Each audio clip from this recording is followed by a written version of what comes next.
It is late at night, and we are off the grid. And while both of those things are true, continue to be true, I cannot vouch for the rest of the world. Everybody else is on their own, but we are off the grid here, and we're going to talk about things that I don't know that give us energy today. And we'll start with what power we have in the house, and the royal we, sort of my fault, lost track of it. I lost track of the energy consumption we were using in the energy storage we had, and we almost ran out of power this morning. We had, by my rudimentary mathematics, we probably had 10 to 20 minutes worth of power. I knew we were going to make it. I knew based on the sunshine that we had. This is what the day looked like, by the way. Here, I'll roll this with the cows. The cows were happy. It was a little chilly out this morning, but the cows were happy. But you can see in the background here, well, this is sort of the cow pasture, one of two cow pastures that we have, or three, really, depending on how you slice it and dice it. But you can see in the background is our house and the solar shed and the blue skies, most importantly for today. And so I knew we were going to be producing power, which was helpful to know, but we legitimately almost ran out of power. And by almost ran out of power, let's take a look in from this morning what our live power situation was early. I'm going to pause this for a second because there's a couple things to take note of here. And I'm actually going to say, suffice to, if the power goes out, it's because we've switched to the car, did not also do a good job of charging the car. And in order for the car to power our house, it needs to be above 20% battery power in the car. And we are above 20%, but we're not much above 20%. And so while we're not incredibly low on power right now, we might be rolling into a day or two where we might see snow tomorrow, which is right on par, right on brand for New England this time of year. And we don't know kind of what the next day or two will hold weather-wise or sunshine-wise, sun exposure-wise. So we figure we're going to play it safe and switch to the car tonight. But this morning, as you can see here from the Tesla app that I'm showing, at 8:46, that's at 8:46 this morning, we were just starting to bring in power. And I'll show you kind of what that looked like. But the bottom line here is we had 6% battery. So we were at 8:46, we were at 6% battery. We were using 0.5 kilowatts. We were producing 0.7. So it was nice. So we did have the luxury of having that sunshine, early in the day so that we could start making the early power. But we definitely were cutting it close. So 6%, we had generated 0.3 early on. Again, this was the very beginning of the day. And my wife had a couple of, she had some work to do. And so she's got a separate studio and she's got heat and she sees clients. And so we need to make sure that she's got the power and everything that she needs to run that studio. And at 6%, it just doesn't give you that luxury. I just want to back that up for a second. I wish I showed it to you too when our heat kicked on, because at one point we were producing no power because it was just too early. Again, at 8:30, at about 8, we'll start producing power this time of year about 8:30. But at 7, 7:30, 8 o'clock, we're not going to be producing anything. So to be at 6% and start to be using a kilowatt, 2 kilowatts, 2.5 kilowatts, her mini split will kick on in her studio, and that will start to heat up early in the morning. And so if we get to 5%, our whole system's going to shut down. And that's kind of catastrophe. That's sort of red alert. We really like to avoid the entire system shutting down because then we have to jumpstart it. And jumpstarting the gateway and the power walls and the entire Tesla system, it's not ideal. It can be done. We've done it, but it's not ideal. So here we were at 6%. And so, again, my math is terrible. Combination of that's number one. It's late at night, so I'm not going to math good anyway right now. But let's just say we have a 40 kilowatt system. That's got to be roughly, let's say, a half a kilowatt is a percent, give or take. If it was a 50 kilowatt system, half a kilowatt would be a percent. So it's just an easy number to work with. So we had about less than half a kilowatt. So here we are. If we were not making power and using half a kilowatt or a kilowatt, we would have a half an hour or an hour. So I digress. Needless to say, this is like emergency mode. The app should be flashing red at this point, and it should be sending me some kind of a notification that I should be on high alert. It doesn't really do that. I will get an app notification that says, hey, at 16%, I'll get an app notification that says, hey, your Tesla Powerwall's really, really, really low. And I try to make sure that I see that. And here you could see what we discharged and what we charged up. Again, this was really early in the morning, so we're not expecting to make a lot of power at this point, but I also shouldn't have left it. And here was the problem. The problem was last night when I switched over to the car. Let's see. I think I have a little synopsis of this, or I should have. I did it in the one today. Here we are today. Let me fast forward to right now. I just took this snapshot of our power from the Tesla app. As you can see, this is at 10:39, 10:40. So this was like 45 minutes ago or so. And we're not producing anything. It also says we're not using anything, which is not accurate. We are using power, but we are switched on to the car right now. And I will say that the car has been a little finicky, and we've had like a power surge that's knocked out the car once tonight. And so one of the great remedies to that took me too long to figure out is that if you just unlock the car, if it power surge happens and the vehicle to load isn't responding well and it kind of shuts down to protect its kind of electrical infrastructure, I suppose, you can actually just unlock it with the key fob and the power kicks back on, which is handy because I had gone out many times in the snow until I realized that I could just sit by the fireplace and hit the button. So that was good. But last night I didn't switch over early enough. So at 9 o'clock or so, it would have been a good time to switch over, preserve some power. We had maybe 30%, maybe a little bit less than that. We had about 30% of power, 25% of power. And that would have been a good time to switch over, but I didn't. And so instead I let it drain all the way down to 6% from this morning. But we made it. So here's what we ended up using today, 20.4. You can see at the very left, there's like a couple, you see the sort of the heartbeat, the heartbeat lines, the green and the yellow. They just indicate what was provided from solar panels, what was provided from our power walls, and our overall house energy usage. So that's all this graph is showing, and it's breaking it all up into nice visuals. And at 20.4 kilowatts, at the very beginning of the day, you can see we just have a sort of a very limited little heartbeat there of power. And that's just the electric fence for all the animals, for all the cows. Going back to these guys. These guys are all behind an electric fence. Probably got like a mile and a half of electric fence. I actually haven't added it up. But that's what these blips early in the day are going to. So 20.4, see how that stacks up to some other days. Yesterday, I think we were a little bit higher than that. 25.6, the day before 24, 22. Thanksgiving, we're at 24.5. So that just gives you the last few days of our power usage being off the grid. And we were great. It was a super great day yesterday. And so we ended up depleting our power, and I just didn't switch over in time. And so honestly, it gets to the season, the summer, we have such an abundance of power in the summer. We charge our car in the summer. We run a hot tub in the summer. We have more power than we kind of know what to do with. I mean, we definitely have some battery storage. We have electric bikes. We charge some things up, but we don't have that luxury in the winter. The winter is an entirely different scenario. And so, but this shows you we generated 40.8 kilowatts today. That's a lot of power for this time of year. And what it shows you is two things. A, we could generate decent amount of power in the fall. And as we start to roll in, we're a few weeks away from the shortest day of the year up here in New England. So to make 40.8 kilowatts is pretty great. But what it really shows you too is when we get back to the overall power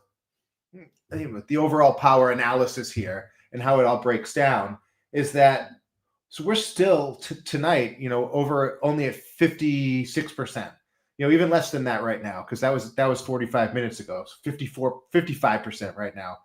But what it shows you that is even on a beautiful day, super sunny, we charged up, we put in over 40 kilowatts of power. We didn't even charge our entire battery system up, which is just something to note. And it's something of why we switched over to the car tonight. And when I switched over to the car, I'll show you sort of what that looks like, because we're at 30% in the car. So you need to be above 20%. You can see there's a little, maybe you can't see it, but there's a little white line where the blue gauge has filled up the battery indicator there. There's a little white line at 20%, and it's telling you without telling you that the vehicle to load won't turn on if you're below 20%. So at 30%, we're fine. But I don't know if it starts to get more picky when it drops. Now it's at 29 or 28%. But that's powering the house. And in the lower right-hand corner, you can actually see 0.5 kilowatts. You could see what the vehicle to load is putting out through to our manual transfer switch, through to our sub panel, and through to our house. And that's powering our house right now. Right now, 0.5 kilowatts is enough power for our refrigerator to be on and keeping our food cool, for our fireplace to be on and heating our 2,400 square foot house and our family, for my computer to be charging, it's on and charging, and all the ancillary components hooked up for the internet to be on. So all this stuff is on right now, and it's only using 0.5 kilowatts. So I think that's pretty efficient or reasonable or an affordable use of power. So that's what's happening with the car. And again, what's nice is if there is a surge in power, because this vehicle, because it's vehicle to load, it's not vehicle to home.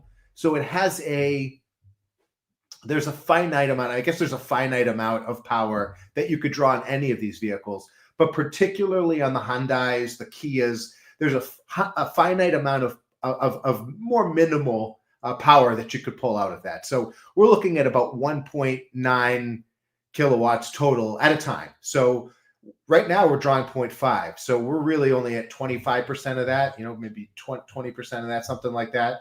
But we could amp that up, but any high performance appliance is going to sort of trigger us to have a negative response from the vehicle. The vehicle's going to shut down, and it's going to require me, like I said, now that I know I could just hit the unlock button, makes it a lot easier. But it's still kind of a pain, and I wish we had a little bit more. When in Europe, the car is able to produce, I think, 4 or 5 kilowatts of power, which really then becomes enough to run some of the higher energy appliances like a mini split system, an HVAC system, or a well. If you don't have a variable speed well and you need that power to start the pump, something with a little bit more power would be ideal. But right now, c'est la vie. Our car is powering our entire house. It is powering this conversation right now. And here we go. So that's sort of our power check. I didn't even I have a banner on. I had the power check banner. Oh, and there's comments now. So last time there was some comments. Let's say hi, everyone. I'm going to try to be better about the comment section, although I'm a slow typer and a slow reader. And there's other things. It goes on from there. But that completes the power check. Our power did not go out today. I felt really grateful for that. And we're very close to our entire power system going out again, which is not ideal. I could do another video on that another time. Hopefully not a demonstration, more of just a historical artifact on what we've had to deal with. But it just shows you in the wintertime, we have a different set of circumstances that we got to deal with. And that's okay. Once you learn how to adjust to that, it's kind of part of the fun. Once you learn how to adjust to that, it's kind of what it looks like. It looks like Huckleberry snoozing on the cozy blanket because he had a long day. But the Made Me Look today, I just think it's fascinating that I start to see in my flipboard here is that a lot of not just solar related articles or battery related articles, but how it relates to the wintertime. So that first one was Off-Gridder shares footage of simple solution to wintertime problem. It's just cleaning the panels off, and we have that problem as well. Fortunately, the panels, because they're glass or silica or the material that they're made of, the metal, does absorb a lot of heat, which is nice because once you clear that first, we have a very similar setup to this actually, where we have 3 rows of 12 panels. Once I go through and clear that first row of panels, and that's more or less at the ground height. We've got a pretty substantial, pretty aggressive pitch on our shed to catch the maximum amount of light, especially this time of year when the arc is a little bit lower in the sky. And if I clear that first set of panels, I've got to get out of the way quick because the snow will fall on me. But when I was reading this headline, it was Off-Gridder shares footage of simple solution to wintertime problem. He just used a really long, scraper, squeegee thing. But it was 30 feet long. It was pretty nifty.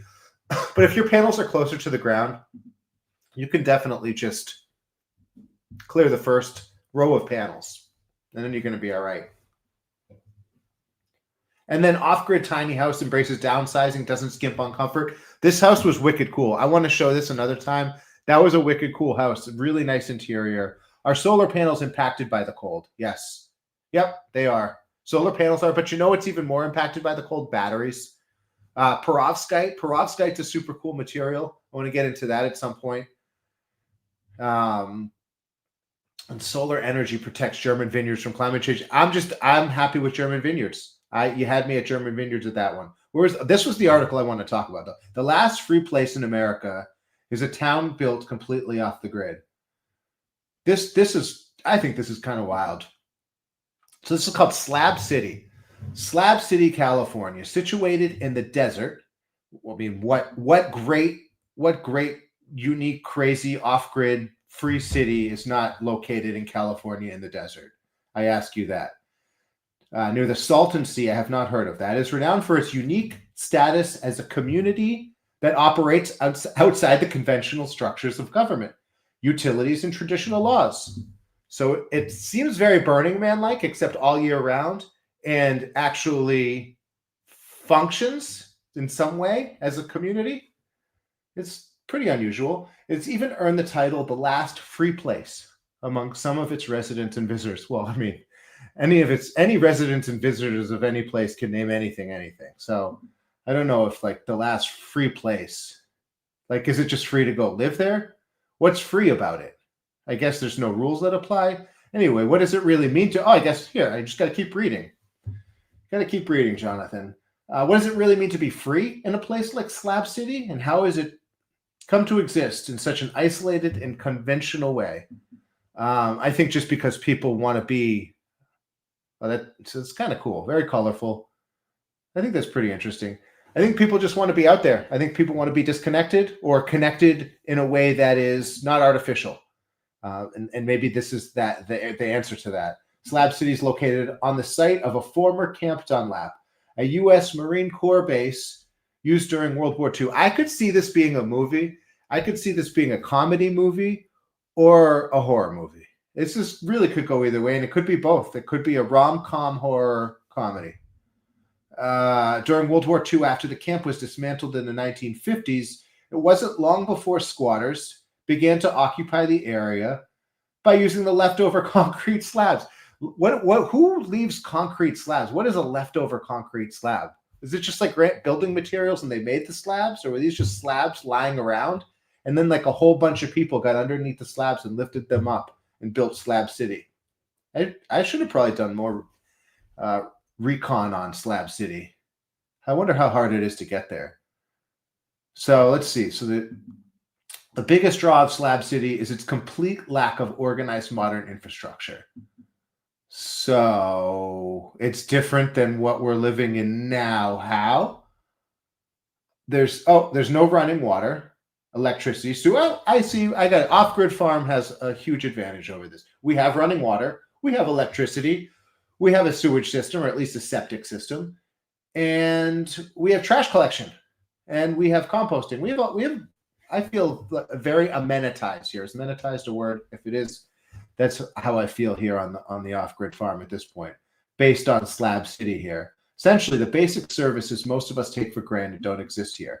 Yeah, because you squatted in a military camp in the middle of nowhere, in the middle of the desert. That's why the services don't exist there. However, for many residents, this is a feature, not a flaw. The absence of these utilities allows people to live on their own terms, outside the constraints of traditional society. Well, I think they're living on terms. It might not be their own terms, but I think they are living on terms. Maybe nature's terms or other people's terms, but maybe not society, classical. Some residents generate their own electricity. Some residents do. What do the other residents do? Do they just live with no electricity?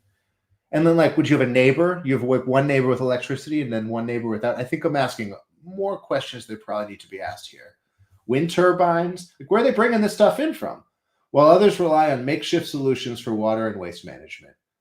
A makeshift solution for water and waste management. I think we all know what that's just going behind the bushes or a tree or digging a hole. I think that's a makeshift solution. diverse community. It's interesting. I don't know. I just thought this was interesting. This made me look. This did make me look. This was what a stock photo of Slab City, the contradictions of freedom. While many embrace the idea of Slab City as a place of total freedom, the reality is more complicated. You don't say. Huh. Community is largely self-regulated. This place is just out there. It's cool, though. I think it's an interesting conversation to have. I would like to see if they had some more cohesive strategy in terms of dealing with, and that's my whole thing here, is we've got such an opportunity, especially with power. It's one of the things I realized living off the grid here and living a very modern, contemporary lifestyle with my entire family in a community, is that it doesn't have to be this isolated encampment or just kind of desolate place that you are removed to or confine yourself to. You could very much integrate in many, many, many ways with how society functions. And I think in a lot of ways, like having bidirectional charging, having vehicle to load, vehicle to home, I think you can actually make improvements. I think democratizing power, having power in the hands of people like me, where I can go and charge a vehicle and bring it back here and use it as I please, is a positive thing, a net positive for communities in general.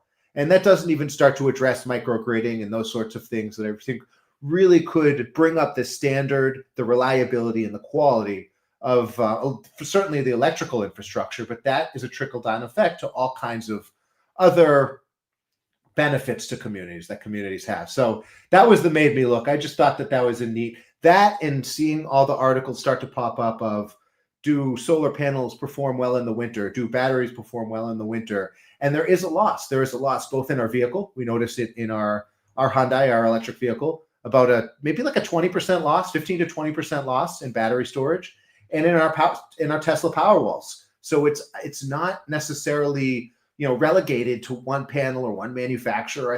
I think the hardware in general, the lithium ion hardware, the silicone panels, I think the general temperature fluctuations aren't always the best for it, and particularly in the cold weather, you lose the efficiency. So that's all I have to say to that. So now we have. Oh, see, that was food for thought. See, I got them confused. That was the food for thought. It could be the made me look, although it could be either one. So we're gonna go food for thought. I'm gonna go back to Ari at Home and Ari at Home wandering the streets of New York, playing some awesome music. I'm gonna play a little 2-minute clip from him, and he absolutely crushed it and made me happy. And it brought some light into my night tonight, and it brought a little energy and a little power. I got a little work to finish up, so it's almost midnight here, and we're going to turn the chapter into a new day where I got deadlines coming up, and I'm not close to me. No, I'm close. I'm getting closer, but this is fun. I'd rather take the time and do this. Without further ado. What are you trying to do? Let's take him to church. Take him to church? Are you going to sing? We're going to get melodic with it. Melodic with it? Cool, man. Come hold this. And What do you mean by take to church? Just put an organ in it, or what do you mean? Yeah, let's put some organs in it. This is Ari at Home in Silo 7. Spelled it all out. And then 77. Let's get spiritual. Doom, doom, doom. Dark sense in there. Like that? Is that what you were singing? Yeah. Oh, yeah. I'm loving that. All these clouds can't keep me down, I'm golden. Roll with the storm. I find my moment. 19, mama keep me. And I think he walks around because then he doesn't have to have a busking permit or something like that. But I think it's pretty neat that he walks around and attracts. Get a house, yeah. Devil on my shoulder, kick off all the doubts, yeah. Mama, I'm golden. Looking in the mirror, it's the only opponent. Tell them this can never ever die. Tell them that we take it to the sky. RP to the ones we lost. I know you're looking down with a smile. Clouds don't keep me down. I'm golden. Never felt so lonely. I found my moment flowing. Clouds don't keep me down. I'm golden. I'm golden. These clouds don't keep me down. Mama, I'm golden. I'm golden. You ever feel down? Keep the devil down here. We look around, tell me what you see now here. Heartbreak and the aches and the pain. Knees weak, I can and it's cold out, man. He's got gloves on. They got their beanie on, the hats on. It just makes me happy. It's just a great sound. Thanks to Ari at Home. Thanks for putting on such a great production. Thanks to Huckleberry for snoozing away. Thanks to everybody who tuned in tonight. Thanks to the sunshine today for not making us completely run out of power. And, thanks in general to being able to, sit here and talk to you. Everything's working, and I'm grateful for that. So grateful for all of you. I hope you all take a minute to appreciate yourselves. We made it through today, and we're going to make it through another day. That being said, hope you got enough power inside and out. I will catch you soon, maybe tomorrow night, hopefully, but definitely soon. And until then, later.